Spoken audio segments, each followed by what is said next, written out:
T'as-tu passé proche de mourir ou non? On s'est fait tirer dessus une couple de fois, tu sais, quelqu'un qui avait passé en moto, puis il avait pitché une grenade. Parce que de millionnaire, c'est pas si dur, là. Tu fais 100 000 $, t'es capable de faire 1 million. Là, hard work pays off. Puis c'est toujours, tu sais, puis peu importe qu'est-ce que tu fais, peut-être que tu vas te planter, mais si tu travailles fort, si tu travailles plus fort que le prochain à côté de toi, c'est sûr que tu vas réussir. Fait qu'on dirait que ta plus grande technique de vente, c'est...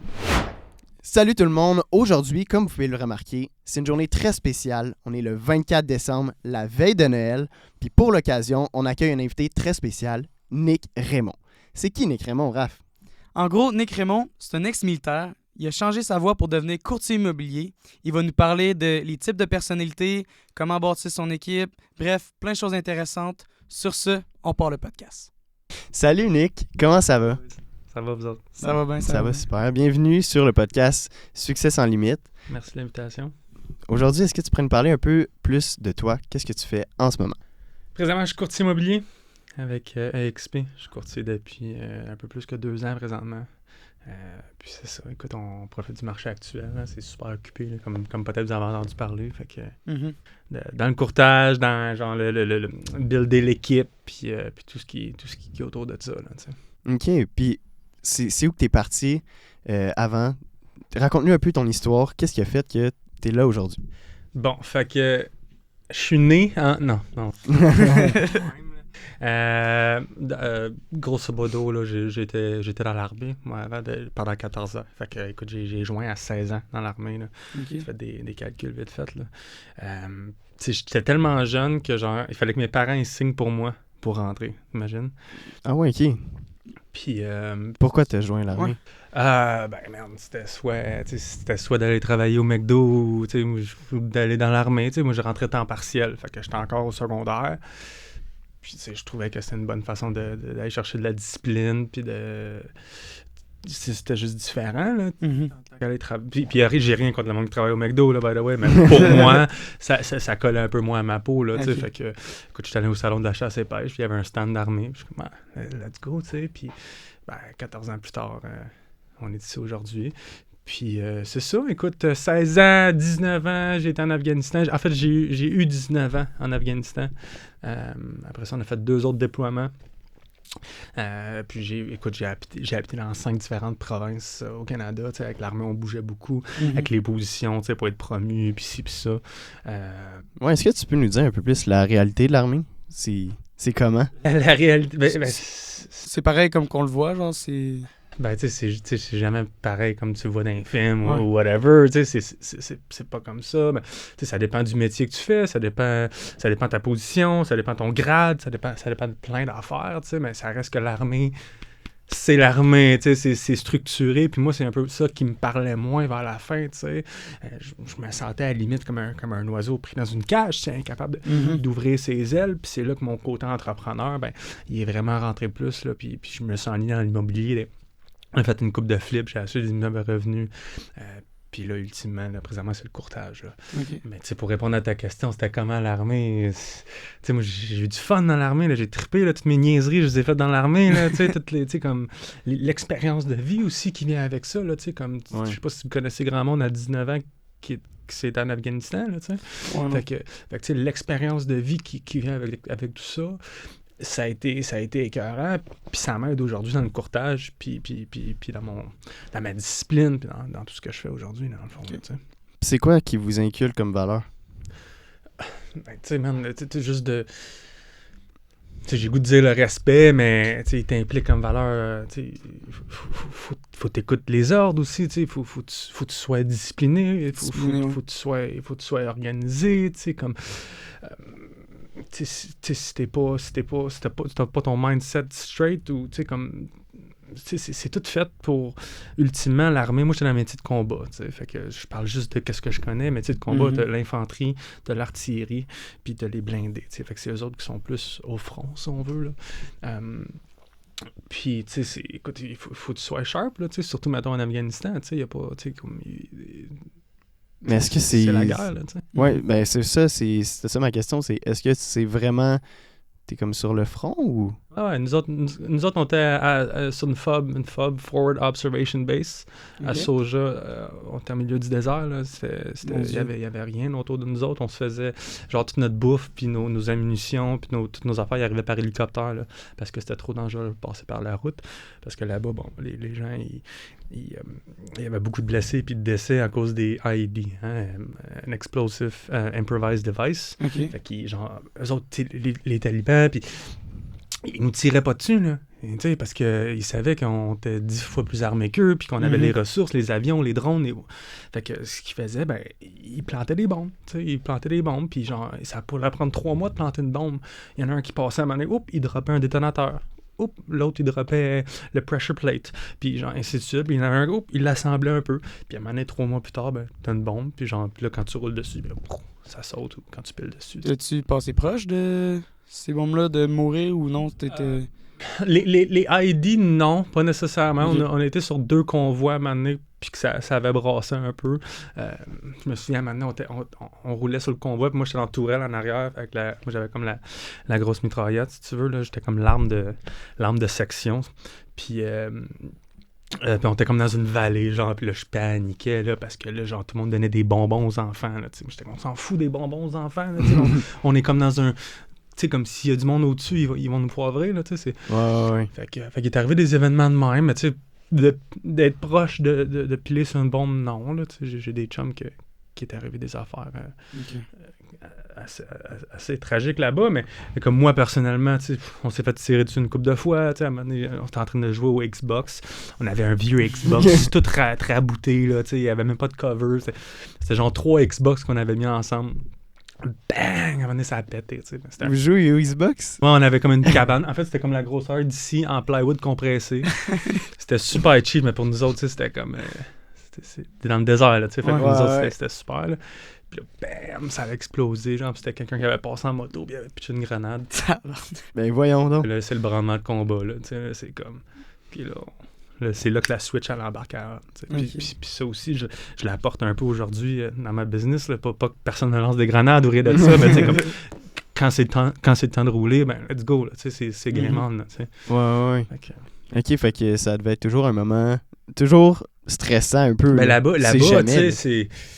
Là, je veux pas juste parler de ça, mais, mais là-bas, tu sais, t'es sur l'adrénaline 24/7, là, tu sais, c'est un environnement super hostile, là, tu sais, puis le plus chaud des histoires qui est arrivé, mais tu sais, c'est la guerre, là, tu sais, puis, fait que t'es tout le temps sur l'adrénaline, t'es tout le temps sur le qui-vive, puis, tu sais, l'adrénaline, c'est une drogue aussi, hein? Fait que, tu sais, les adrénaline junkies, c'est pas pour rien qui sont tout le temps à la recherche d'un événement en plus, parce que c'est une drogue, tu sais. Fait qu'à un moment donné, tu t'habitues avec ça, puis en étant là-bas, ben, c'est quelque chose que tu vis bien avec, tu sais. C'est pour survivre, essentiellement, là, tu sais. Ce serait quoi les leçons que tu as retenues de l'armée? Qui t'ont servi plus tard? Les leçons qui m'ont... je sais pas, tu sais, on a été formés, tu sais, du début à la fin. Moi, quand je suis parti, j'avais 60 personnes à ma charge, tu sais, fait que c'est sûr qu'à la portion leadership, ça m'a beaucoup apporté. C'est une des choses que je peux dire, c'est la portion leadership, parce que, tu sais, pendant les 8 dernières années de ma carrière, j'étais en position de leadership. Puis dans l'armée, c'est pas juste, OK, ben tiens, voilà une coupe de gars. Non, il y a des cours pour ça, il y a des formations, on est évalué. Okay. À chaque trimestre, on est évalué sur notre performance de leadership, puis à chaque année aussi. Puis là, bon, ça marchait avec un système de points pour des promotions, puis ça. Mais vraiment, le leadership, tu sais, parce qu'être un boss, c'est facile, là. Tu sais, c'est facile d'avoir des employés, là, mais d'être un leader, c'est une chose complètement différente. Tu sais. Puis pour avoir l'équipe, puis pour bâtir ce que je veux bâtir, ben être un leader, c'est essentiel. Là, tu sais. Puis c'est pas juste comme je te dis, c'est facile de diriger du monde, tu sais, mais c'est de savoir comment qu'eux autres te perçoivent aussi, puis de communiquer avec eux. Puis c'est tout un atmosphère autour de ça, là, si on veut. Puis c'est ça, c'est une des choses que ça m'a apporté. L'organisation, ma blonde, elle dirait sûrement que j'étais un peu trop freak là-dessus. Là. Mais moi, il faut tout que ça soit cordé, genre, il faut tout que ça soit aligné. Tantôt, on est arrivé à 25 minutes d'avance parce que, nous autres dans l'armée, ben, if you're not 10 minutes early, you're already late. Fait que Ouais, c'est des bonnes choses, en fait. Ouais, ben oui. Dans la vie de tous les jours. Ben oui, c'est 100%. cool, Tu sais, 100%. Puis, tu sais, c'est pas juste l'armée. Je pense que, tu sais, peu importe ton ancien background, il y a moyen de l'amener dans ta business. Puis c'est pas du temps perdu, en fait. Là, tu sais, c'est ça. En sortant de l'armée après ça, t'as fait quoi? Tu t'es tout de suite lancé justement dans l'immobilier puis les flips, comme t'as dit? Ben moi, comme tu sais, j'étais comme plus épanoui dans l'armée. Puis là, j'ai commencé à faire plus du développement personnel parce que quand j'étais dans l'armée, c'était pas vraiment de développement personnel. Vers la fin de ma carrière, là, c'était plus... c'est ça. Écoute, je commençais à lire des livres puis des affaires comme ça. Puis là, j'ai commencé à déterminer mon why. Hein? Pourquoi que je fais, qu'est-ce que je fais, puis c'est où ce que je veux aller. T'sais. Puis une fois que j'ai commencé... Puis mon why était pas clair à cette époque-là, autant qu'il l'est aujourd'hui, mais je savais que j'étais destiné à quelque chose de plus que juste suivre des ordres. Puis c'est correct, il y a des gens qui font leur carrière, puis c'est du monde ultra discipliné, puis des chics personnes. J'ai vraiment rencontré des personnes en or dans l'armée, mais pour moi, ça collait plus à ma peau. Moi, je voulais m'épanouir. Je veux être millionnaire, tu veux dire. Puis c'est triste, mais tu seras pas vraiment millionnaire si tu restes employé de quelqu'un. Là, Puis tu sais, je dis pas que c'est la bonne façon de voir les choses, mais c'est ma façon à moi. T'sais. Fait que... Quand tu as parlé de ton why, pourquoi tu veux devenir millionnaire? Moi, c'est pas juste de devenir millionnaire, parce que millionnaire, c'est pas si dur. Là, dans le fond, tu fais 100 000 $, t'es capable de faire 1 million. Là, puis il y a moyen de faire de l'argent sur n'importe quoi, comme ceux qui chialent que j'ai pas d'argent. Hey, moi, quand je suis sorti de l'armée, là, puis j'ai décidé de me lancer dans la j'ai commencé sur Amazon. Je me promenais dans les ventes de garage, je scannais des affaires, je me promenais au Walmart, tout ce qui était en rabais, puis je vendais ça sur Amazon. Amazon Seller. Tu sais, genre. Ok, t'es racheté pour les revendre après. Ouais, ben oui, genre, tu sais, je hustlais, là, tu sais, pour aller chercher du cash, là, tu sais, d'extra. Quoi d'autre? Tu sais, en même temps, je faisais du terrassement, tu sais, fait que tu sais, il y a pas de raison pourquoi que, tu sais, si tu veux te rendre 1 million, que quelqu'un peut pas se rendre là. T'sais, tout le monde est capable de le faire, tu sais. Mais mon why, c'est pas nécessairement de se rendre 1 million. Mon why, pour moi, c'est la richesse générationnelle. C'est plus que moi. Parce que si tu le fais juste pour toi, je pense pas que c'est un assez gros why, tu sais. Fait que moi, je le fais pour tout ce qui vient de ma lignée, c'est un peu cliché à dire, mais tu sais, le monde qui va venir après moi, mes enfants après moi, puis je veux laisser une legacy, tu sais, veut dire. Puis c'est ça mon why. C'est pour ça que je fais ce que je fais, puis c'est pour ça que je m'en vais où ce que je m'en vais. C'est pour créer quelque chose de plus grand que moi, là, tu sais. Puis être millionnaire en fait partie, mais c'est pas le why, tu sais. Mais est-ce que tu viens d'une famille fortunée? Pas en tout. Non. Écoute, moi, mes parents... j'ai jamais manqué de rien, mais tu sais, mes parents m'ont jamais, tu sais, mes bottes, c'était les mêmes bottes depuis genre 15 ans, tu sais, puis même j'avais les orteils de même dedans, tu sais, comme, mes parents ont jamais eu de l'argent, tu sais, mais puis mes grands-parents aussi, ils ont jamais eu d'argent, tu sais, puis je pense que, tu sais, mettons, mon père m'aurait donné, ou il m'aurait aidé à investir dans l'immobilier, tu sais, genre à l'âge de 18 ans, puis il m'aurait peut-être pas donné 100 000 parce que je crois pas que donner de l'argent, c'est la façon, mais si il m'avait impliqué les valeurs, tu sais, aujourd'hui, je serais peut-être pas où je suis rendu aujourd'hui. Tu sais, c'est pas de sa faute, c'est pas de la faute à personne. Ils ont fait du mieux qu'ils pouvaient. Maintenant, c'est à moi de faire du mieux que je peux, tu sais.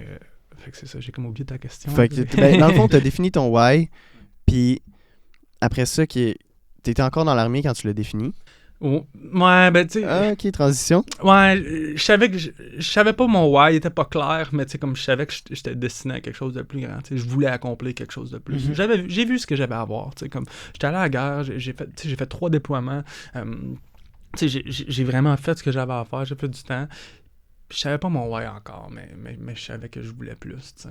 Puis là, je parlais avec un de mes amis qui est courtier. Immobilier, tu sais, courtage. J'ai comme, ouais, go, vas-y. Puis, écoute, j'ai pas retourné en arrière. Le jour même, j'ai appliqué pour faire mon cours.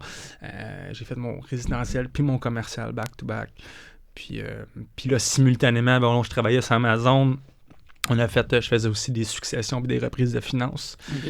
Puis ça, c'est tout accessible au public, là. Fait que n'importe qui va perdre sa maison à la banque ou pour les frais de condo non payés, ou peu importe, c'est tout accessible au public, là. Ça coûte à peu près $1 par par le nom que tu sors. Ouais. Puis ça, j'ai commencé ça avec David, d'ailleurs. Ouais, c'est ça, je pense que tu nous en avais parlé vite. Hein. Puis c'est ça, on allait cogner aux portes, là, tu sais. On allait cogner aux portes aux gens. Les suicidations, un peu moins parce que c'est délicat, tu sais. Il y a beaucoup d'émotions, tandis que les préavis d'exercice, on cognait à la porte. On était comme, écoute, on est prêt à acheter votre maison pour le montant des dettes et un peu plus. Puis on le faisait réellement parce qu'on pensait qu'on aidait les gens. Puis encore aujourd'hui, parce que, tu sais, c'est soit que la personne a perd sa maison à la banque, puis elle se ramasse avec zéro, puis elle tombe en faillite, puis sa cote de crédit, puis ci, puis ça, puis c'est planté, ou c'est soit que nous autres, on l'achetait pour le montant des dettes, on lui donnait un petit 5, 10, 15, 20 000, peu importe l'équité qui restait entre les deux. Fait que, tu sais, c'était comme un win-win pour tout le monde, tu sais. Fait qu'on a fait ça pendant un bout. Avec ça, on a fait 3 flips, moi puis David. OK, quand même, là. Ouais. Mais quelqu'un qui connaît zéro ça, mettons, il y a une job normale, comment qu'il peut faire ça? C'est quoi les étapes pour... Tu vas sur le registre foncier du Québec, t'écris registre foncier du Québec, tu rentres ta carte de crédit, ça va coûter 1$ par transaction, puis tu checkes, tu peux checker tous les avis de 60 jours, puis les préavis d'exercice. Là, c'est rendu qu'il y a des sites plus spécialisés, là, je pense à Mon Prospecteur, là, que c'est une base de données qui est faite juste pour trouver ces types de deals-là. Après ça, il y a JLR.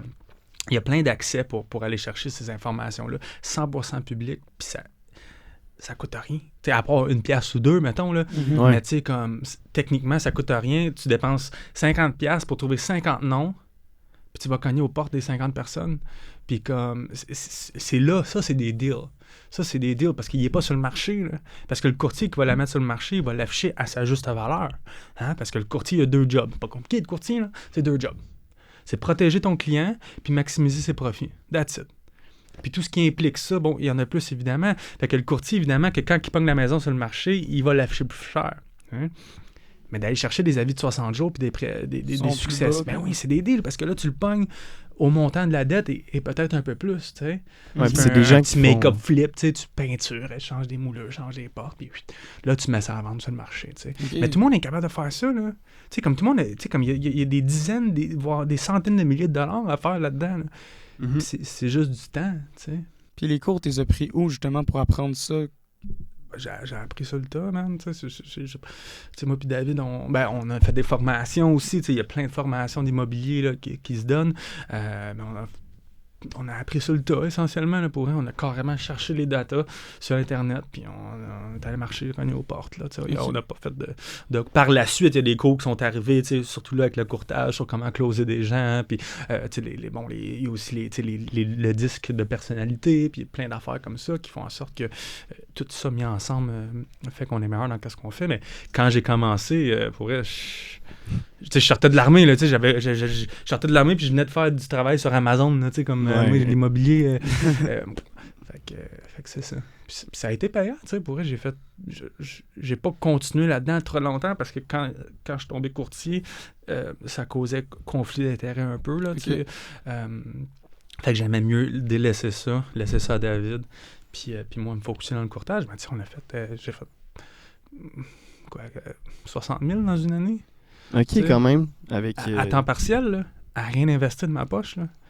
Mais j'ai travaillé. Puis c'est une autre affaire. Tu disais plutôt qu'est-ce que l'armée m'a apporté. Ouais. Mais c'est de travailler. T'sais. Hard work pays off. Puis c'est toujours.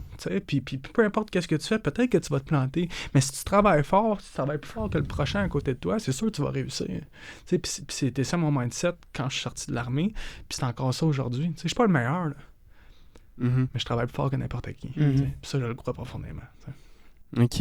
Ouais. Puis, mais dans le fond, pour revenir à ce que tu faisais avant, comment ça a commencé, j'imagine qu'il te faut quand même de l'argent pour faire ça. Pour les préavis d'exercice puis les successions? Ouais. Pantoute? Comment ça? Ben, pantoute. On dit pas... Pour acheter le deal, ouais. Ouais. Mais nous autres, on faisait affaire avec des prêteurs privés. OK. Tu sais, mais si, mettons, la maison, je lance un chiffre, la maison, je l'achète à 200 000, mais sur le marché, une fois rénovée, elle vaut 400 000. Bien, tous les prêteurs privés vont sauter là-dessus, là, parce qu'il y a une équité de 200 000. Oui. Fait que, tu sais, là, c'était facile de faire les pitches de vente pour convaincre les gens à investir avec nous autres. Puis c'est exactement ça qu'on a fait. C'est sûr que là, ta marge de profit, elle diminue de beaucoup, mais on s'en fout parce que tu investis zéro. Ouais. Tu sais, mais c'est les contacts, puis c'est ça, c'est cool ce que vous êtes en train de faire ici présentement aussi, parce que c'est des contacts, hein, puis c'est ça qui va vous aider à vous expandre quand vous allez acheter de l'immobilier ou peu importe qu'est-ce que vous voulez faire. Tu sais, c'est les contacts, puis tu sais, il y en a plein de prêteurs privés, là. Tu sais, il y en a, tu sais, à la limite, tes parents peuvent être des prêteurs privés, là, tu sais, s'ils ont de l'équité, là, tu sais. Moi, je les demandais à mes parents quand j'ai commencé là-dedans, je suis comme, refinancez votre maison, parce que leur maison était claire depuis genre 20 ans. Ouais. Refinancez, donnez-moi l'argent, moi, je vais l'investir, puis je vais vous le redonner. Mais, c'est risqué pour eux, fait que je comprends qu'ils n'ont pas voulu. Mais il y a plein de façons d'aller chercher de l'équité, puis d'aller chercher des mises de fonds, là, il faut juste... C'est du financement créatif, là, Fait que tu trouves le deal, après ça, tu trouves le... Ben, tu décides s'il est bon ou pas. Exact, ouais. Puis après ça, tu trouves le prêteur privé pour... Ben, le prêteur privé, oui, là, techniquement oui, mais tu sais, le prêteur privé, c'est des gens, c'est notre cercle là, d'entourage. Fait que le prêteur privé, on le sait pas mal, lequel qu'on s'en va avec. Okay. Ceci étant dit, c'est pas tous les prêteurs privés qui prêtent pour tous les types de projets. Hein. Il y en a que c'est plus du court terme, il y en a que c'est plus du long terme sur des gros montants, ainsi de suite. Mais grosso modo, ouais, là. Parce qu'il doit y avoir des conditions quand même avec les prêteurs privés, comme quoi, tu sais, est-ce qu'ils te font un prêt de... Si tu veux faire un flip, est-ce qu'ils te font un prêt sur 1 an ou ils te font un prêt... Ça dépend. Pour vrai, ça dépend. Il y en a que c'est des prêts de 3 mois. Ouais. Excusez. Il y en a que c'est des prêts de 5 ans. 5 ans à du 14%, ça vient pas mal cher. Là. Mais généralement, là, tu veux te sortir de ton prêt privé à l'intérieur de 12 mois. Là. C'est ça le best. Là. Mais tu sais, chaque soulier a sa pointure. Comment on dit ça? C'est quoi l'expression? J'ai aucune idée. chaque pointure a son soulier ou whatever. Tu sais, comme il y a un prêteur privé pour chaque dossier.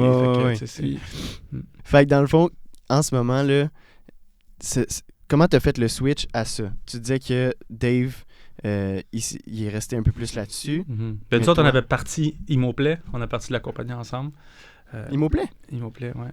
Ah, OK. Tu connais ça? Ben oui, mais je savais pas que je pensais pas que t'avais parti ça. Ouais. Okay, c'est moi et lui qui l'avait parti ensemble.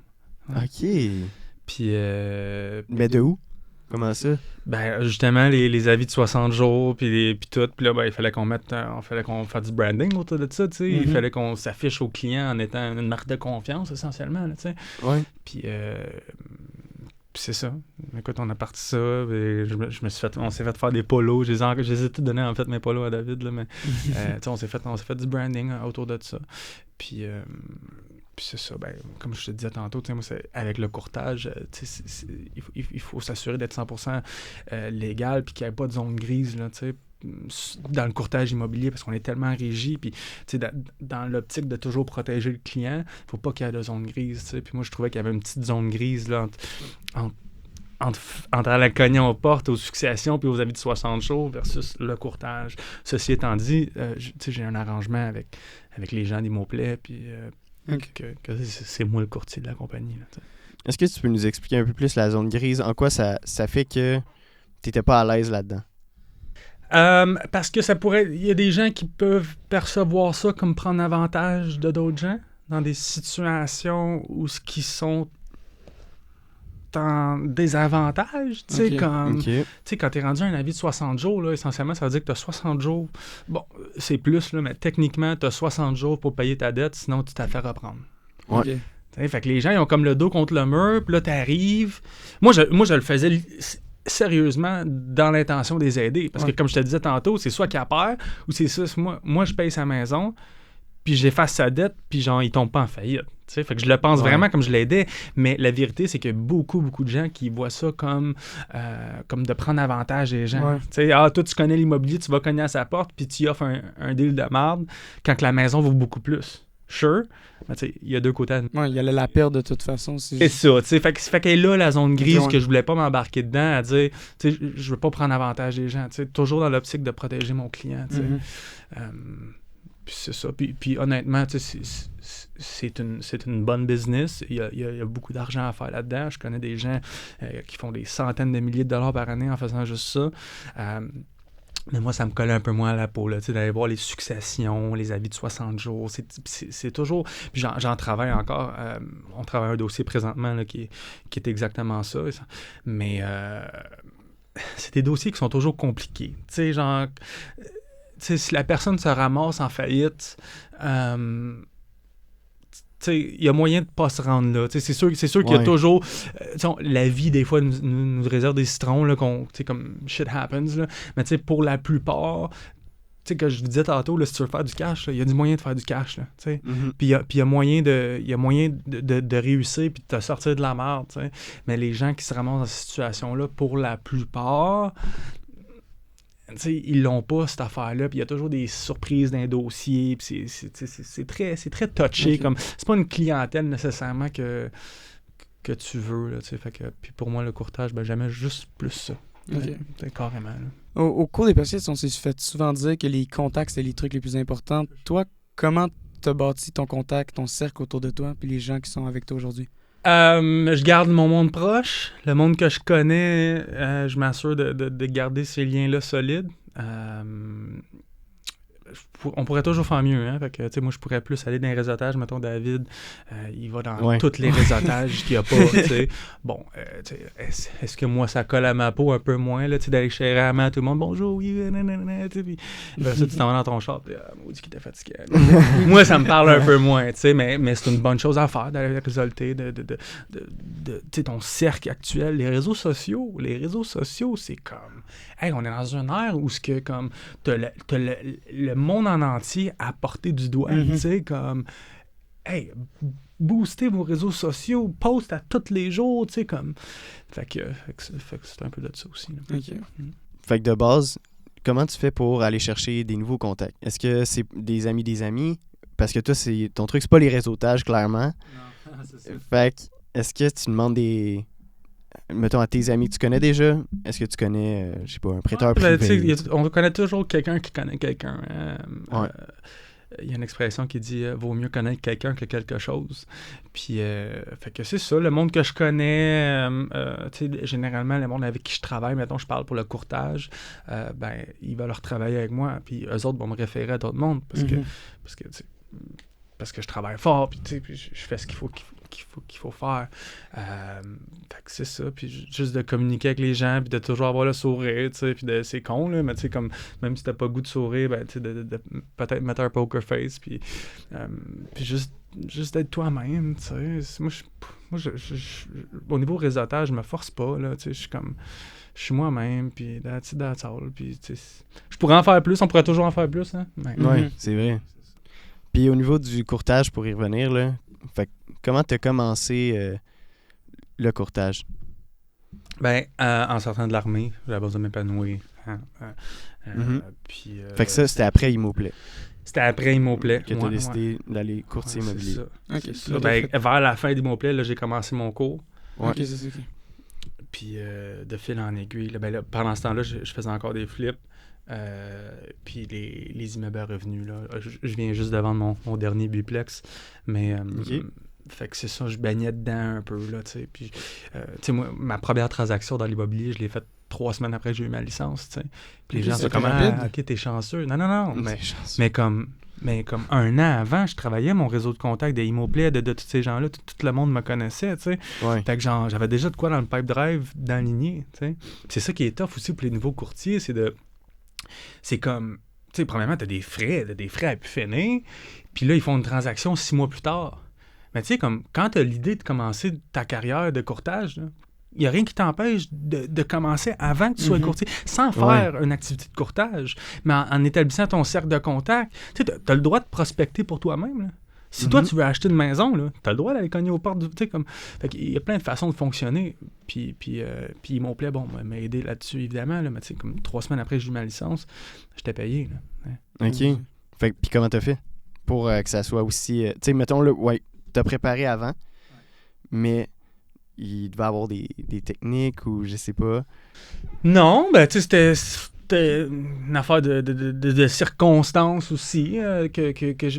Mon premier deal, c'était... mon premier deal, je vais toujours m'en souvenir. Je dirais pas le nom, là, mais c'était un condo à Châteauguay. Puis c'était une situation de préavis d'exercice. Okay.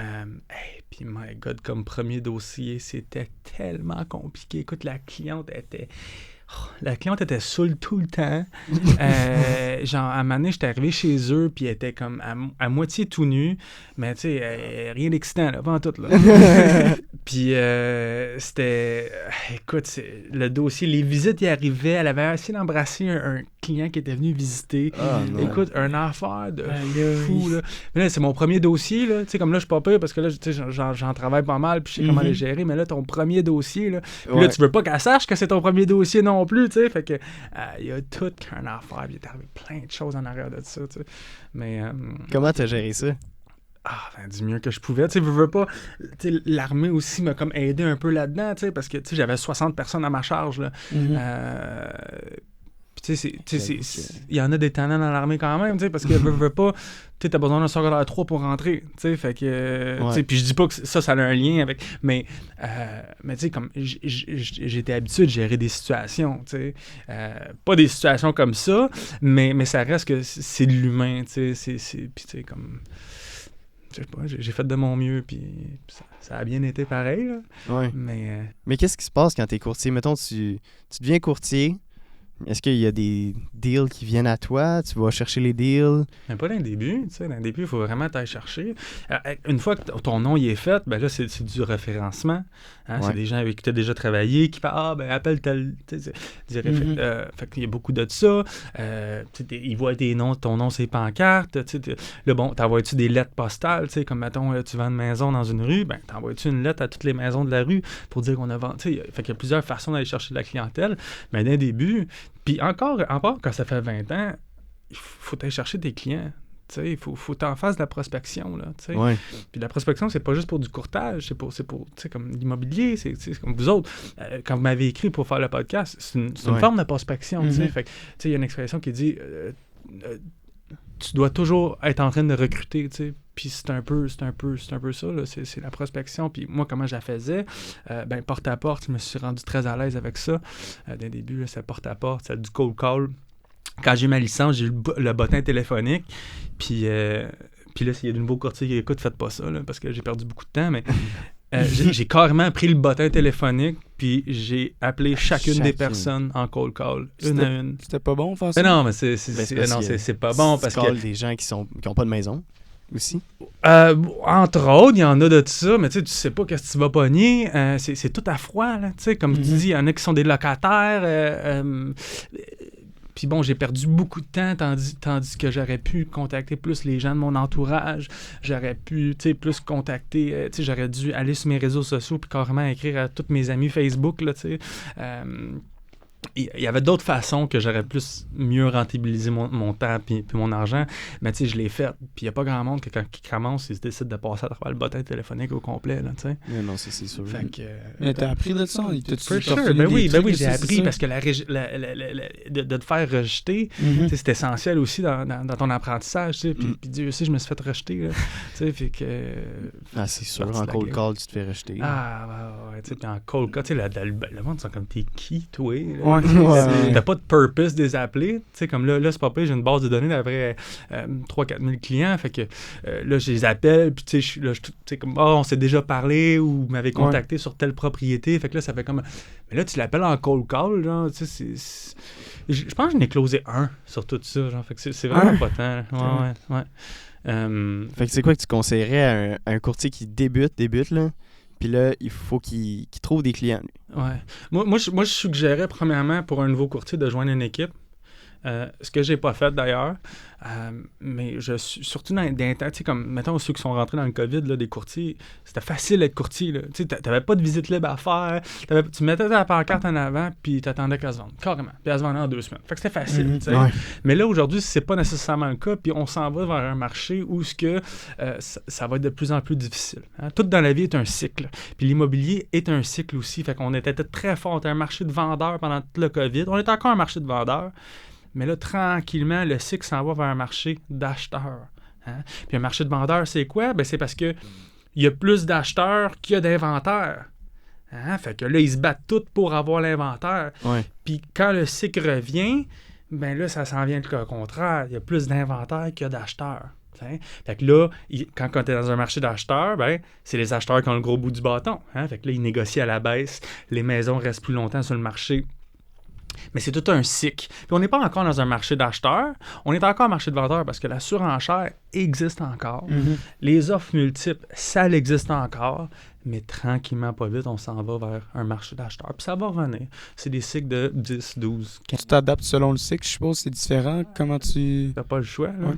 C'est différentes techniques, c'est des plans d'approche différents. T'sais, comme je te disais, en COVID, tu pognes une maison, t'as t'es payé 2 semaines après, cool. Mais là, si ta maison, là, dans un marché d'acheteurs complet, elle reste 6 mois sur le marché puis t'es pas payé pendant ce temps-là, là. Ouais. Tu sais, puis il faut que tu le travailles, le dossier, en plus, tu fais tes visites, tu fais tes ci, tu sais, fait que, pour répondre à la question, je pense que de joindre une équipe pour les nouveaux courtiers, c'est ça le best. Ceci étant dit, c'est pas de joindre n'importe quelle équipe, hein. C'est pas de joindre n'importe quelle agence non plus. Okay. C'est comme tu te mettras pas en couple avec la première personne qui passe, mais c'est la même chose en business, tu sais, puis c'est la même chose en courtage. Fait que de joindre une équipe qui colle à ta peau, qui fait du sens pour toi, l'équipe, elle va pouvoir te montrer comment faire des... Tu sais, l'équipe, elle va te le dire, là, de ne pas faire du bottin téléphonique, là. Ouais. Tu sais? Puis il va te donner des trucs, puis tu vas voir un peu de comment ça se passe, tu sais. Puis c'est la même chose avec l'agence. C'est de choisir qu'est-ce qui te colle à la peau le plus. Puis, fait que pour vrai, ça serait de joindre une équipe au monde, tu sais. Puis je dis pas de rester dans l'équipe pendant toute ta vie, là, tu sais. Puis il y a des gens qui aiment pas ça, parce que là, il faut qu'ils donnent une partie de leur commission. Mais, tu sais, l'équipe, elle aide beaucoup, là, surtout pour les nouveaux courtiers, surtout dans le marché d'aujourd'hui. Il y a beaucoup de courtiers. Hein? Ouais. Beaucoup. Fait que... Puis comment tu fais pour trouver une bonne équipe? Faut que tu aies un vibe. Là. Moi, je suis une personne de vibe. Je suis un bon feeling. Ouais, mais tu rencontres les gens. Tu poses des questions à savoir c'est quoi vous offrez. Il y en a un qui va peut-être te prendre 50%, l'autre va peut-être te prendre 25%. Fait il faut essayer de gager avec ça, mais là, le pourcentage, c'est pas tout non plus. Est-ce qu'il y en a un qui va te donner des leads? L'autre, il va-tu pas te donner des leads? L'autre, il va-tu faire ton branding pour toi? Il va-tu payer tes pancartes? Il y a plein d'aspects qui rentrent en ligne de compte pour faire le choix. Puis, fait que c'est ça, c'est important des gens de magasiner, tu sais. Puis, même en fait avec l'agence, les gens, ils vont tous vers la grosse agence qu'on connaît tous parce que c'est simple, c'est facile, mais il y a peut-être quelque chose de mieux, tu sais. Ouais. C'est vraiment, autant que les gens, ils passent de temps, puis je trouve ça déplorable, tu sais, parce que les gens passent tellement de temps à l'école, puis ils s'enlignent sur une carrière qui est quand même très difficile, puis ils prennent pas le temps de choisir une équipe ou de choisir une agence qui leur colle à leur peau, tu sais.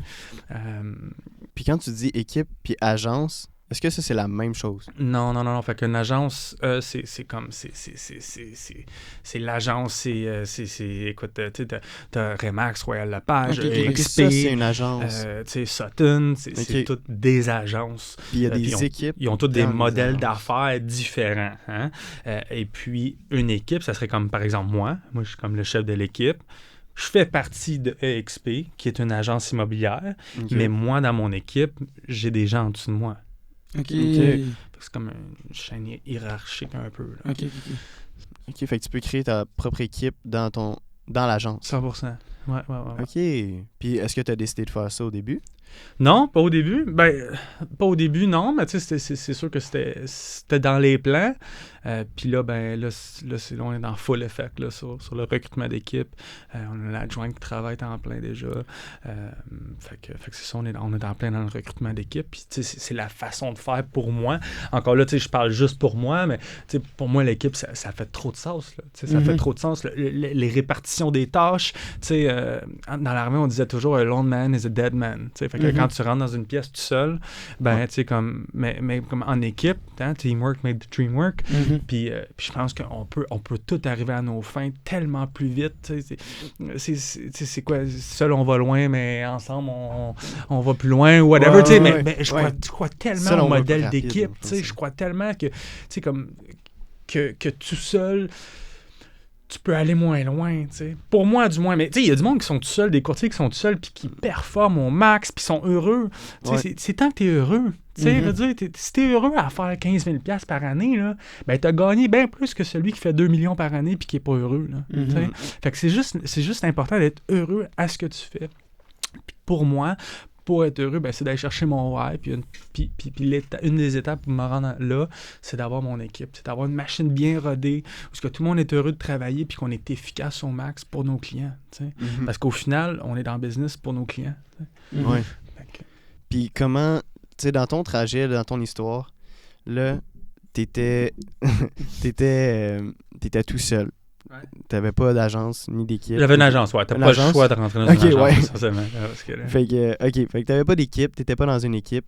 Puis là, c'est quand que t'as décidé que Fallait que tu joignes une équipe. Ouais, t'as joint une équipe premièrement. Non, j'ai pas joué une équipe. Ok, tu l'as créé tout de suite. C'est ça, moi j'ai créé mon équipe. Ouais. À peu près un an, là. j'ai commencé à ruminer ça. Puis là, on est dans un stade très préliminaire de l'équipe, là, encore. Là, fait que, je te dirais que mon idée de partir de l'équipe, là, c'est relativement récent. Je suis quand même quelqu'un qui est dans l'action pas mal. Là, fait que là, c'est de prendre les étapes pour arriver à ça. Là, OK. Fait que ça fait un an que... Non, ça fait combien de temps? Ça fait à peu près 6 mois qu'on travaille sur l'équipe. Là, le branding, l'adjointe, c'est un gros morceau de l'équipe aussi. Là, au niveau de la documentation, puis au niveau de la conformité, moi, j'ai pas nécessairement le temps tout le temps de rédiger des offres. Moi, il faut que je close les clients, il faut que je sois sur la route, il faut que je parle au téléphone, il faut que je fasse avancer la business. Puis, genre, dans le fond, ça m'en fait pour n'importe quel business. En fait, je pense pas que c'est d'essayer d'améliorer les choses que t'es pas bon, mais c'est double down sur les choses que t'es bon. Hein? Puis les choses que t'es moins bon, ben, tu le délègues. Parce que t'es pas payant à travailler sur les choses que t'aimes. Parce que là, tu te casses la tête. T'es comme, ben là, je suis pas capable. Non. Regarde, paye quelqu'un ou engage quelqu'un ou donne ça à quelqu'un d'autre. Puis toi, double down sur les choses que t'es bon, genre. Tu sais, sur les. Tu sais, comme. Moi, je suis bon à closer des gens. Je suis bon à leur parler au téléphone. Mais moi, il faut que je fasse que ça. Tu sais. Puis le reste, il faut que je le délègue. Puis c'est comme dans tout, là. T'sais. Est-ce que tu peux donner des trucs pour comment être bon closer? Oh boy, des trucs. Pour vrai, je suis pas un master closer. Il y en a qui comme ils donnent des formations complètes juste de ça, tu sais. Puis comme c'est une business en soi. Juste moi, pour vrai, je suis juste moi-même. Puis quand je parle aux clients, tu sais, je fais juste parler avec mon cœur. C'est un peu cliché à dire, là, mais je crois sincèrement que je suis la meilleure personne pour les aider. Puis ça, c'est à chaque client. Puis si je suis pas la bonne personne pour les aider, je leur dis aussi. Tu sais, il y a une couple de semaines, il y avait un client. J'ai ma licence commerciale, mais mon dada, c'est plus le résidentiel. Tu sais. Puis il y avait un client qui voulait vendre, je pense, un 12 logements. Puis je l'ai référé à quelqu'un parce que je suis pas la personne pour lui, mais règle de base pour closer le client, ben j'aime parler, puis je suis quand même assez bon pour faire valoir mon point. Mais à la base, je crois à mon produit. Si j'essaierais juste de vendre, puis si toi, tu veux vendre ta maison, pour vrai, je suis la meilleure personne pour toi, pour telle et telle raison. Puis généralement, T'agis pas différemment, t'agis comme que t'es avec tout le monde. Ouais, puis il faut être pareil, pour vrai. Puis ça se voit, là, sûrement que vous autres, vous l'avez vu aussi, là, donc qui sont fake, ça paraît, ou ben ils sont telle personne de tes réseaux sociaux, puis t'es rencontres en vrai, puis c'est pas la même personne. Pas la même personne, mais les clients le ressentent, ça, tu sais. Puis d'être authentique, puis d'afficher tes couleurs, tu sais, puis pas nécessairement rentrer dans le moule, là, tu sais, je donne des exemples, là, on a des amis, tu sais, un de nos amis qui fait du courtage avec nous, puis lui, il est flamboyant, tu sais, puis lui, il s'affiche pleinement, là, tu sais, puis son branding, il est autour de ça, mais si lui, il voudrait travailler, tu sais, il ferait sa marque de commerce en étant comme tout le monde, tous les courtiers avec la cravate, puis tout, ben, comme, le monde verrait que c'est fake, là, tu sais, c'est la même affaire pour moi, là, tu sais, c'est juste d'être authentique dans qu'est-ce que tu fais, puis ceux qui ça fait pas leur affaire, ben qui te suivent pas, t'as pas besoin d'eux autres. Tu sais, moi, mes clients qui veulent pas faire affaire avec moi parce que genre je sais qui je suis, j'ai pas besoin de ton argent, là. Tu sais, comme j'aime mieux rester moi-même puis d'être authentique à ce que je fais. Puis sur le long terme, c'est beaucoup plus vivable. Tu sais. Fait qu'on dirait que ta plus grande technique de vente, c'est la conviction, puis être toi-même, et la transparence probablement. Ouais. Ouais, c'est aussi simple que ça. Ouais, je pense pas qu'il y a une science là.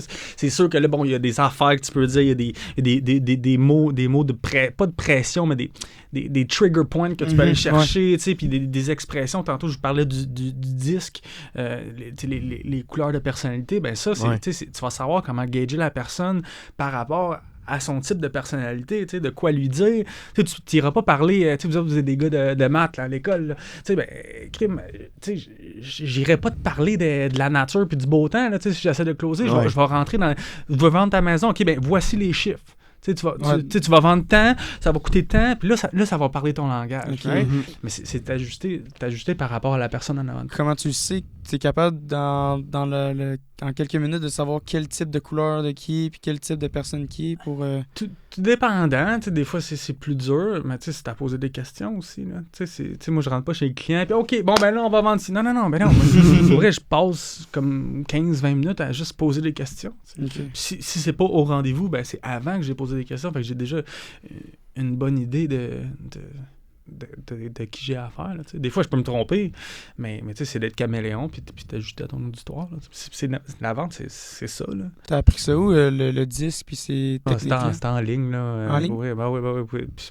On était en train de le regarder, ma copine, on était en train d'étudier ça un peu, puis pour vrai, tout le monde doit savoir ça. Là. Mm-hmm. Puis si vous voulez, après le podcast, allez checker, pour vrai, c'est super. C'est là. sur quoi? C'est genre chaque personnalité sur un différent type de couleur. Jaune, rouge, vert, bleu. Puis bon, ben, tu sais, mettons bleu, comme moi, je suis un bleu. Tu sais, moi, je suis plus organisé. Moi, il faut tout que ça fasse du sens. Tu sais, je suis un peu plus... tu sais, je suis peut-être un peu moins... outgoing, tu sais, mais bon, chaque type de personnalité, tu sais, vous autres, vous avez vos couleurs aussi, là, tu sais, je dirais peut-être plus, je dirais plus du vert, genre, ouais. Vous êtes très similaires, hein, quand même. Ça dépend. Ça dépend? Ça dépend ça, ouais. Je dirais plus vert. C'est quoi vert, mettons? Ouais, lui, OK, mettons, lui, il est vert. Lui, il est vert. Ben, vous êtes un peu les deux du vert. C'est quoi, mais, OK. Je vais vous laisser aller checker ça après le podcast. OK. Allez étudier, mais puis là, tu sais, ça se peut que je me trompe, là, tu sais, parce que là, les questions sont plus dirigées vers moi, là, mais c'est bon signe, là, tu sais. OK. OK, c'est bon, c'est pas méchant. Est-ce qu'il y en a un qui est mauvais signe? Non. Non, parce que c'est tout des... C'est des traits de personnalité, tu sais, il y a pour... Non, c'est sûr. Il y a pas rien de... Non. Puis, mettons, là, pour revenir à le courtage, puis ton travail de tous les jours, c'est quoi la réalité en ce moment, là? C'est quoi tes journées? Qu'est-ce que tu fais de tes journées? Pas une journée pareille, là, tu sais, mes journées, écoute, je me lève relativement assez tôt. J'ai mon bureau dans mon sous-sol, j'ai tout aménagé mon sous-sol pour faire mon bureau. Fait que c'est pas trop loin aller travailler. Puis, écoute, j'ouvre mon ordi, la première chose, c'est que j'ouvre mon calendrier. Mon calendrier, toute ma journée est structurée de A à Z avec des codes de couleurs. Moi aussi, je fais ça avec mon agenda. Mais il faut que tu sois organisé, tu sais, parce que après ça, tu arrives à la transaction ou tu arrives à peu importe, puis tu n'es pas organisé, tu sais, comme, puis surtout dans une journée, bon, tu sais, je parle pour mon métier, mais tu sais, comme, il s'en passe des affaires, là, tu sais, puis c'est important de mettre des parties de ta journée bloquées, puis comme tu fais rien d'autre. Parce que Dieu sait que c'est facile de s'embarquer, tu es au téléphone, tu gères une transaction. Non. De telle heure à telle heure, je vais au gym, puis il n'y a rien qui va m'empêcher de faire ça. T'sais. De telle heure à telle heure, je vais faire de la prospection, puis tout est bien cordé. Fait que, habituellement, je regarde mon horaire. Après ça, j'ouvre mon CRM. OK, ouais. Super important. S'il y a des courtiers, s'il y a des gens qui font de l'immobilier puis qui n'ont pas de CRM, comme c'est quoi, CRM, c'est une base de données de tes clients. OK. Fait que tous tes clients, moi, tous mes clients, je les rentre là-dedans. Leur date de fête est écrite, leur numéro de téléphone, courriel, puis je me fais des notes. Quand je leur ai parlé au téléphone, après avoir accroché, tout que je me fais une note. Après ça, je me fais un autre affaire pour les rappeler, genre, suite à notre conversation, rappeler dans 2 mois, 3 mois, 6 mois. Comme ça, t'en manques pas une. Parce que le nerf de la guerre, là, c'est des follow-up. C'est ça, dans le courtage, c'est des follow-up. C'est pas d'aller chercher des nouveaux leads. C'est de continuer à travailler ceux que tu as déjà. Ceux que tu as déjà. Parce qu'il y a 2 raisons pourquoi que les gens font pas affaire avec toi. C'est 1, parce qu'ils te connaissent pas. Puis 2, parce qu'ils n'ont pas pensé à toi. Ouais. That's it.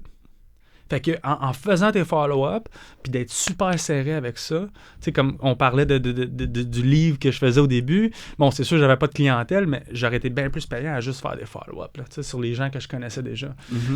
Fait que mon CRM, moi, je l'utilise comme une bible, là, pour elle. Puis après ça, ben, on rentre des courriels, téléphone, on essaie d'éteindre des feux. Puis, la majorité du temps, en fait, t'es à ton bureau, chez toi, puis travailles de chez toi ou? Ouais. Ben, quand je suis pas sur la route Ouais. à rencontrer des clients, Ok. à cette heure, c'est le fun parce que tu peux faire du Zoom aussi, pis des Ouais. choses comme ça. Mais ouais, je suis à mon bureau chez nous, ou je suis à la route, ou chez le client, ou peu importe. Là. Puis est-ce que tu faire des dirais... podcasts à Sherbrooke, Ouais, là, tu sais. peut-être. Puis est-ce que tu dirais que tu travailles comme tout le temps? Ouais, beaucoup trop. Beaucoup trop. Ouais, j'étais un peu un workaholic, là. Mais Ça va payer. ça va payer, puis tu sais, comme... Je ferais pas ça toute ma vie, là. Ouais. Tu sais, si quelqu'un... Parce que tu travailles fort dans le courtage, là, tu sais, comme... Le monde dit « Ah, ben oui, ils sont bien payés. » Ben oui, on est bien... Mais tu sais, comme... Hey, il y a du temps en arrière de ça. Il y a de l'argent, puis il y a de l'émotion. Il y a de gérer des situations.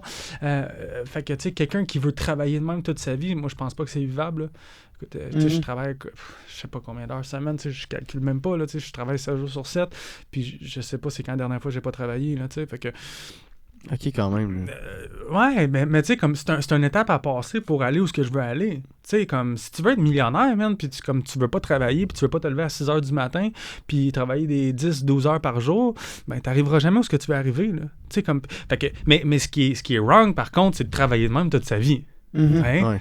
Mais si tu travailles de même pendant 2, 3 ans, 4 ans pour aller où ce que tu veux aller, pour ensuite ne plus travailler ou travailler beaucoup moins, mais ça, c'est correct. Puis c'est une étape nécessaire à passer avant de te rendre là. Puis moi, je suis là-dedans présentement. T'sais. C'est quoi ton objectif, justement? Est-ce que dans un certain nombre d'années, tu veux avoir une équipe, puis que tu n'aies plus besoin de travailler autant, puis que ça soit tout géré, puis que tu as quand même de l'argent qui rentre? C'est quoi ton objectif? De dire que je ne veux plus travailler, c'est pas vrai parce que je vais virer fou. Là, il faut que je travaille, il faut que je fasse quelque chose. C'est sûr qu'avoir l'équipe, avoir les éléments en place pour que ça continue à rouler tout seul, c'est sûr que c'est un objectif. Mais plus important encore, le revenu passif. Là, que ce soit dans des immeubles à revenus ou mon agence avec EXP, là, c'est super cool parce qu'il y a moyen, puis c'est la première fois qu'une agence arrive avec un modèle d'affaires comme ça, il y a moyen d'avoir un revenu passif. T'sais, fait que, mettons, toi, tu rentres dans l'agence, ben, il y a moyen que moi, je sois payé sur tes rétributions. Bref, pour pas rentrer trop dans les détails, mais il y a moyen d'avoir un revenu passif. Fait que c'est vraiment ça, le but, c'est d'avoir un revenu passif parce que tu seras jamais riche si tu fais pas d'argent pendant que tu dors. Right? Parce que si t'es toujours à travailler pour ton argent, puis tu sais, oui, tu peux faire des millions, mais si t'arrêtes de travailler le matin ou tu tombes malade demain matin, puis il n'y a plus d'argent qui rentre, ben comme, ça marchera pas. Il faut absolument du revenu passif. Puis ça, c'est peu importe la façon que tu vas le chercher. Là. On parle de l'immobilier, on parle de XP, mais il y a plein d'autres façons d'aller chercher du revenu passif puis que les choses continuent à... Tu sais, comme Amazon. Quand je travaillais sur Amazon, il y avait moyen. Il y a un de mes chums que lui... tout est automatisé, tous ses systèmes sont automatisés, les achats puis les ventes, il fait plus grand-chose. C'est une forme de revenu passif. Là, c'est quoi ton c'est quoi tes revenus passifs que tu as? Est-ce que tu en as ou? Ben là, j'ai vendu mes blocs. Okay. Fait que présentement, non, j'ai pas de revenus passifs. Là, on travaille sur l'équipe, mais aussi on travaille sur le recrutement là, pour XP, pour aller chercher du revenu passif. Okay. Moi, j'ai vendu mes blocs tout simplement parce que je veux focuser sur le courtage. Là, je ne tentais pas de courir après 3 lapins en même temps. Présentement, je suis vraiment locked in sur le recrutement, sur bâtir la business, puis des systèmes automatiques, puis d'établir des plans vivables pour ça. T'sais. Fait que ça va être ça ton revenu passif que tu espères avoir plus tard. Mon équipe de courtage va, puis pas juste l'équipe, mais le courtage va me permettre d'aller chercher mon passif. Okay. C'est ça le but. Là, parce que là, tu veux pas. Pour acheter des blocs, t'as besoin de l'argent de mise de fonds. Fait que, t'as beau faire. Bon, là, tu peux. Oui, là, tu peux acheter des blocs avec $0 de mise de fonds, ça existe. Je l'ai fait. Ça se fait, mais c'est touché. Là, c'est avec des prêteurs privés. C'est des dossiers compliqués. C'est pas vraiment à toi. C'est comme. Fait que écoute, ça prend une mise de fonds pour l'acheter ton revenu passif. On est là présentement là, à bâtir ça. Je fais une petite pause rapide juste pour vous dire qu'on met énormément d'énergie, de temps et d'argent dans le podcast. Donc, on a vraiment besoin de vous pour rendre le projet réalisable. On fait notre maximum pour vous donner le meilleur contenu possible. Donc, tout ce qu'on vous demande, c'est de nous mettre un review et de partager à vos amis. Sur ce, on repart sur l'épisode. Fait une question que beaucoup de gens ont, c'est pourquoi ils devraient prendre un courtier? Ouais. Puis là, en plus, avec ce qui se passe vraiment avec les du proprio, puis Ouais. On est tous capables de couper nos propres cheveux. Hein? Ouais. Mais il y a quelqu'un qui le fait mieux que nous. Fait que tout le monde est capable de vendre une maison. Là. C'est pas tant dur de vendre une maison. Mais il y a quelqu'un qui le fait mieux que toi. T'sais. Puis moi, des transactions, cette année, j'en ai fait une 50aine. T'sais. La personne qui vend sa maison, il en a peut-être fait une il y a 5 ans. S'il en a déjà fait une, il en a peut-être fait 3-4 dans toute sa vie, peut-être. Mm-hmm. Mais tu sais, quand je vous ai dit tantôt que moi, ma job, j'ai 2 jobs. C'est de protéger mon client, maximiser ses profits. Mm-hmm. Au niveau de la protection, de m'assurer que les documents sont en ordre. Quand je fais un achat avec mon client, je suis en train de le vivre présentement. Quand tu fais un achat, de mettre les clauses, les bonnes clauses pour protéger tes clients, pour pas qu'ils se ramassent avec un citron, pour pas qu'ils achètent de quoi qu'ils voulaient pas, pour vraiment... Parce que tu veux pas te ramasser en cours, là. Puis quand tu parles à des centaines de milliers de dollars, voire des millions dans une transaction... Ben là, tu sais, c'est comme... C'est du sérieux, là. Tu sais, puis tu veux pas te ramasser en cours pour des montants comme ça. Fait qu'au niveau de la protection, je trouve ça essentiel de faire affaire avec un courtier. Ceci étant dit, même affaire que je vous disais tantôt pour l'agence puis l'équipe, il faut que tu choisisses un courtier qui colle à ta peau. Tu sais, quand t'achètes un char, t'en essaies plusieurs. Ouais. Ben, quand tu pognes un courtier, essaie-en plusieurs. Qu'est-ce que t'as à m'offrir, toi? Comment tu vas faire pour vendre ma maison? Puis de pogner un vibe. Tu sais, parce que moi, mes clients, là, je leur parle à tous les jours. On s'écrit, on s'appelle, parce qu'on est en transaction, c'est normal. Mais imagine-tu parler à quelqu'un que t'es pas down avec, genre, qui t'énerve? Mais non, mais il faut qu'il y ait un bon vibe, puis il faut vraiment que le courtier soit là pour te protéger. T'sais. Puis pourquoi faire affaire avec un courtier? Ben, c'est pour la protection, parce que moi, je sais comment maximiser vos profits aussi. Moi, je vais leur faire la visite, je vais faire des photos professionnelles, des vidéos. Je vais savoir comment interagir avec le client qui vient sur ta maison. Parce que quand toi, tu vends ta propre maison, tu penses que tu sais ce que tu fais, mais tu agis de façon émotionnelle. Puis de l'émotion en business, c'est deux choses qui ne marchent pas bien ensemble. Il y a des exceptions, il y a des gens qui font bien ça, là, c'est pas ça que je dis.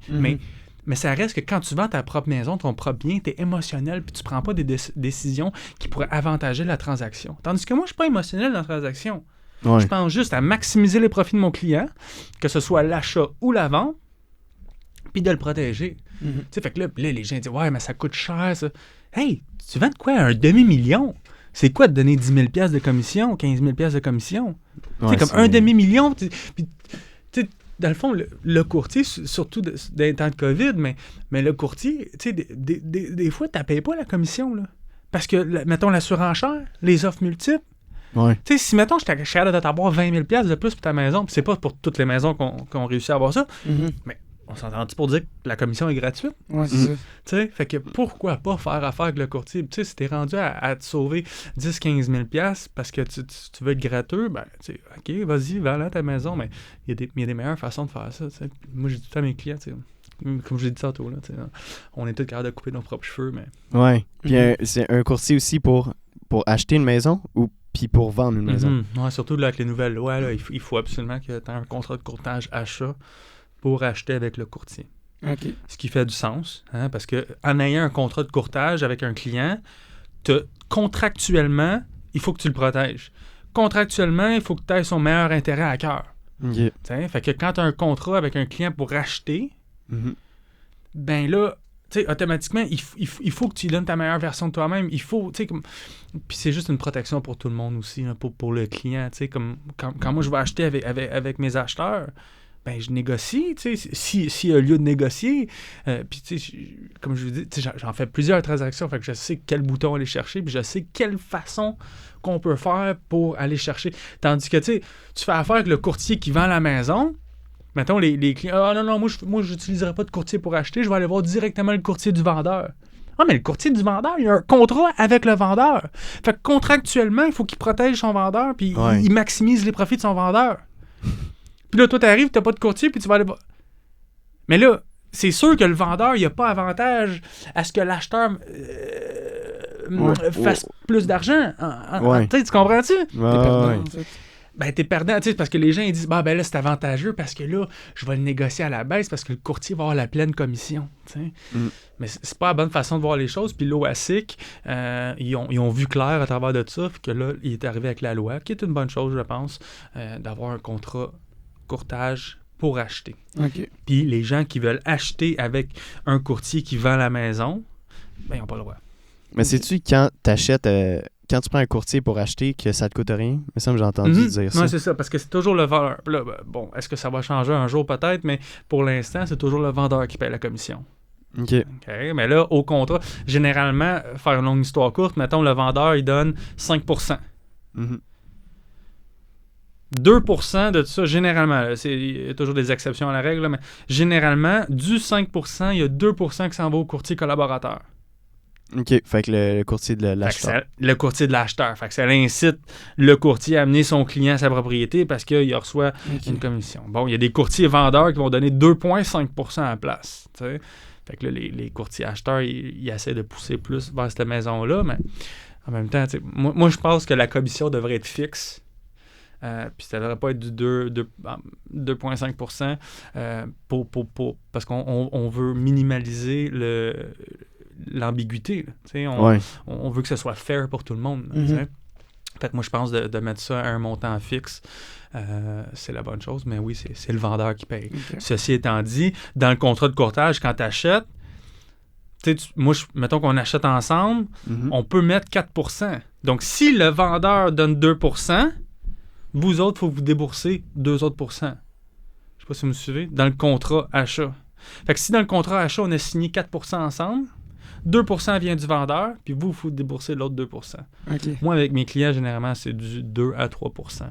Fait qu'ils ne payent pas ou bien ils vont payer juste un pourcentage. T'sais. Mais en même temps, je leur fais sauver de l'argent.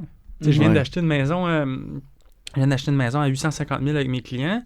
Ben, je leur ai sauvé 35 000 $, là. Tu sais, juste ces négociations, puis quand il fallait négocier, parce que là, c'est beau de négocier, mais il y a des temps pour négocier, puis il y a des façons d'arriver. Tu sais, si t'arrives je te négocie ça 30 000 $, mais il va dire non. Tu sais, mais si t'arrives après l'inspection, puis tu reçois le financement, puis tu sais, il y a des façons d'arriver. Okay. Là, c'est pour... T'as-tu des techniques de négociation? Ouais, mais là, je peux pas toutes les dire, là, parce que là, on parlerait pendant 4 heures encore. Ouais, mais tu sais, c'est technique de négociation. C'est surtout, je pense aussi, c'est précis, puis c'est à même le moment, puis le coup que tu sais comment agir selon le verbe, puis ce qui se passe, c'est pas vraiment, t'as pas un livre où c'est écrit, s'il répond ça, tu dois dire ça. Non, exactement, tu sais, puis c'est des études, tu sais. Mettons, en partant, si la maison est affichée depuis 6 mois... Ouais, tu sais qu'elle vend pas. Ben, je sais qu'il n'y en a pas, mais tu sais, ça serait stupide pour moi d'y offrir le prix demandé, là. Tandis qu'il y a des gens qui connaissent peut-être pas ça. Ils disent « Hey, wow, c'est un deal, on va y faire un offre. » Un client qui m'a appelé la semaine passée, il a acheté un terrain à genre, mettons, je pense, 300 000. Ça faisait 120 jours que de la propriété c'était sur le marché. Mais le gars, il a offert le plein prix. Il aurait pu... Ouais, j'ai dit, pourquoi tu m'as pas appelé? Tu sais, comme... Voyons que t'offres le play. Même si ça fait 3 jours qu'elle est sur le marché, puis t'es tout seul dans la course. Oh, tes décorations sont en train de... Ça fait 3 jours qu'il est sur le marché, mais t'es seul dans la course. Pourquoi t'offrirais le plein prix? Tu sais, c'est des affaires, c'est niaiseux, mais tu sais, c'est des affaires que les gens pensent pas nécessairement, là, tu sais. Ouais, c'est des détails comme ça, j'imagine. Ouais, puis tu sais, à l'inspection, oui, après l'inspection, oui, c'est correct de faire une baisse de prix, mais il faut que ça soit justifié, puis il y a une façon de l'apporter, puis il y a une façon de le décortiquer, là, tu sais. Tout se dit, tout se fait, mais il faut trouver la bonne façon. Ouais. Puis sur un autre sujet, là, ça serait quoi le plus gros défi que tu as eu dans ton histoire? Le plus gros défi? Ouais. De ma vie, genre? Ouais. Shit. Aïe, le plus gros défi. Je sais pas. Moi, pour vrai, des défis, j'aime ça. C'est ce qui me sort du lit. J'aime ça, des défis. J'aime ça sortir de ma zone de confort. J'aime ça being comfortable, being uncomfortable. Ouais. Puis j'ai fait le défi. C'est ça, ouais. T'as parlé tantôt de David Goggins un peu. Ouais, c'est ça. Fait qu'en étant dans l'armée, David Goggins, là, juste pour ceux qui nous écoutent, là, en fait, il est reconnu comme étant l'homme le plus hardcore sur la Terre. Là, le gars, fou. Ah ouais, c'est un fou. Il fait des affaires de... c'est ridicule. Puis c'est trop même, là, mais il est super hardcore. Puis son mindset à lui, il est en acier. Là, puis lui, c'est un ancien Navy SEAL. Ouais. Les Navy SEAL étant... dans les Navy SEAL, tu as comme plusieurs branches. Tu as comme SEAL Team 1, 2, 3, jusqu'à 6. Puis de plus que tu montes, de plus que c'est des forces spéciales plus intenses. Puis les SEAL, en général, c'est les meilleures forces spéciales du monde. Comment qu'on sait ça? Parce qu'il y a des compétitions de forces spéciales à travers le monde. Le Canada en fait partie. Le Canada, les GTF, c'est des forces spéciales super renommées à travers le monde. Okay. Mais les SEAL, c'est vraiment dans les tops.